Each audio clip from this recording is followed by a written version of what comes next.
ఈ 2 గుణాలు చెప్దాము. అంతేనా? 2 గుణాలైనా? అబ్బెబ్బే సరిపోవండి.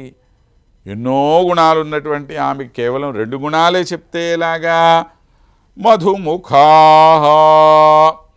ఇక మంచి తేనె, ఇటువంటి ఎన్నో పదార్థాలతో పోలిక చెప్తూ ఉంటే రుజీషతాం ఉపగతాః కిం, ఇవి అన్నీ కూడా ఎలా ఉన్నాయి అంటే అబ్బెబ్బే ఏవి పనికిరావండి మా అమ్మవారి ముందు అన్నాం. అంటే అవి ఎలా తయారైపోయినాయో తెలుసా? వాటిల్లో ఉండేటువంటి మంచితనం అంతా కూడా పీల్చి పిప్పి చేసి పిండేసి బయటికి లాగేస్తే మిగిలిపోయిన తరువాత దానిలో ఏ విధమైనటువంటి పిప్పిదనం మిగులుతుందో అది మాత్రం వాటిల్లో ఉన్నట్టుగా మాకు అనిపిస్తున్నది అంటాడు. అంటే చంద్రుడిలో ఉండే అమృతత్వం కన్నా అమ్మలో ఉండే, చంద్రుడిలో ఉండే సౌందర్యం కన్నా అమ్మలో ఉండే సౌందర్యం గొప్పది. ఆయనలో ఉండే మృదుత్వం కన్నా ఇక్కడున్న మృదుత్వం ఎక్కువ. ఆయనలో ఉండే చల్లదనం కన్నా ఇక్కడ ఉండే చల్లదనం ఎక్కువ. ఇప్పుడు ఏమైంది? ఆయన దగ్గరుండే గుణాలన్నీ కూడా పీల్చేసి పిప్పి చేసిన తర్వాత ఆ పిండి బాగా పట్టుకొని ఇట్లా పిసికేస్తాను చూడండి. పిసిగేసిన తర్వాత ఏ పిప్పి మిగిలిందో ఆ పిప్పి అంతా ఆయనకు పోయింది. అంటే సారవంతమైన గుణాలన్నీ ఎక్కడ మిగిలిపోయినాయి? అమ్మవారి దగ్గర మిగిలిపోయినాయి. మిగిలినటువంటి పిప్పి అంతా ఈ వస్తువుల్లో చేరిపోయింది.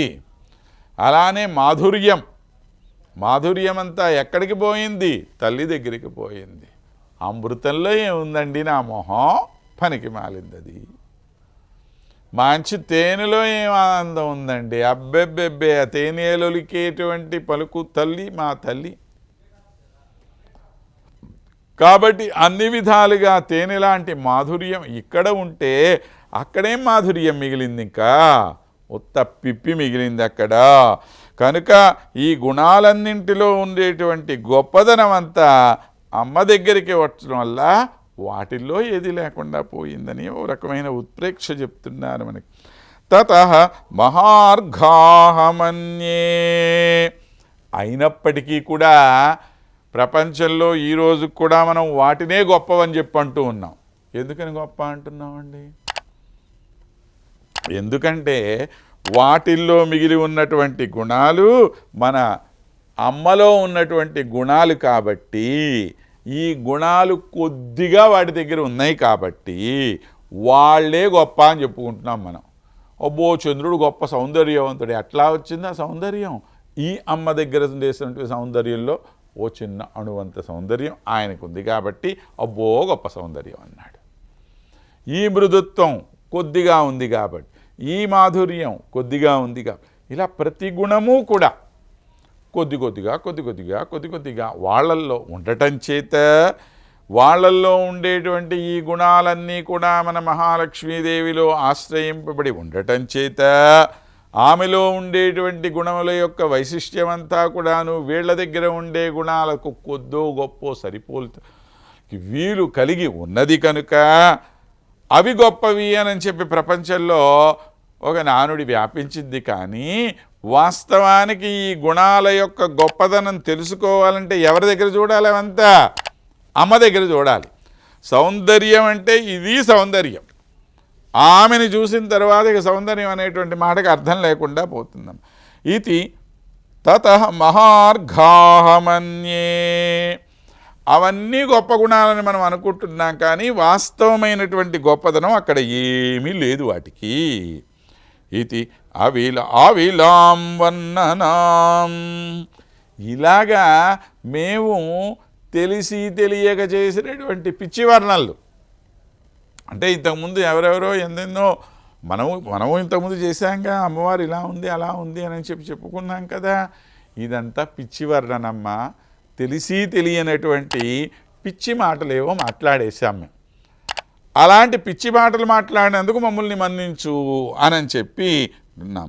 శాంతకృత్రిమ కథం, ఆ కల్పితమైనటువంటి దానికి ఎటువంటి చోటు లేదు.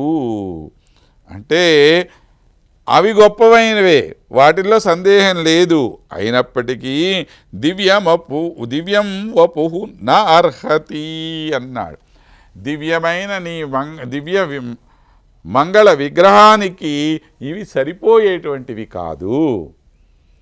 ఎందుకని? వీటికన్నా ఉత్కృష్టమైనది ఇంకేదన్నా ఉంటే దానితో పోల్చ చెప్పగలమేమో, కానీ లేకపోతే సాధ్యం కాదు. అంటే ఏతావత చెప్పవలసిన విషయం ఏమిటి ఇక్కడ అనంటే, మనము ప్రాకృతమైనటువంటి పదార్థాలతోటి అప్రాకృతమైనటువంటి తల్లి యొక్క వర్ణన చేయటానికి సాహసింపబూనుకోవటం అనేది పిచ్చి పని. ఈ ప్రాకృతమైనటువంటి వస్తువులకి కేవలము కొంత పరిమితి మాత్రమే ఉంది. ఈ పరిమితి దాటితే వీటికి విలువ లేదు. మరి ఆ పరిమితి దాటిన తరువాత కూడా తల్లి యొక్క వైభవాన్ని గురించి చెప్పాలి అనంటే మరొక అప్రాకృతమైనటువంటి వస్తువు ఏదన్నా ఉంటే దానితోనే పోల్చి చెప్పగలం. అటువంటిది ఇంకా ఏమిటి ఉంటుంది? ఎక్కడుంటుంది? ఎక్కడా ఉండదు. ఉన్నది ఆమె ఒక్కతే. ఆమెతో పోలిక ఆమెకే, ఇంకెవరితో పోలిక చెప్పడానికి మనకి సాధ్యం కాదు అని చెప్తున్నాడు.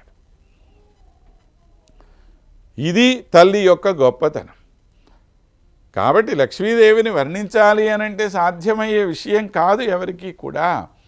అటువంటి దివ్యమంగళ విగ్రహ స్వరూపిణి అయిన మన తల్లిని మన మనస్సుల్లో సంపూర్ణంగా ధ్యానం చేసుకొని ఆ అమ్మను నిరంతరము మన కళ్ళల్లోపల ఉంచుకొని బయటకు పోనివ్వకుండా స్థిరంగా ఇక్కడ నివాసం ఉండేటట్లుగా చేసుకోవటమే మనందరి యొక్క కర్తవ్యం. అది చేసినప్పుడు మనకు నిజమైనటువంటి ఆనందం కలుగుతుంది అని తెలియచేయటమే ఇక్కడ ప్రధానమైనటువంటి ఉద్దేశ్యం. కనుక ఆ విధంగా ఆ లక్ష్మీదేవిని మనము ధ్యానించుకుంటూ ముందుకు వెళదాం. అంతవరకు స్వస్తి.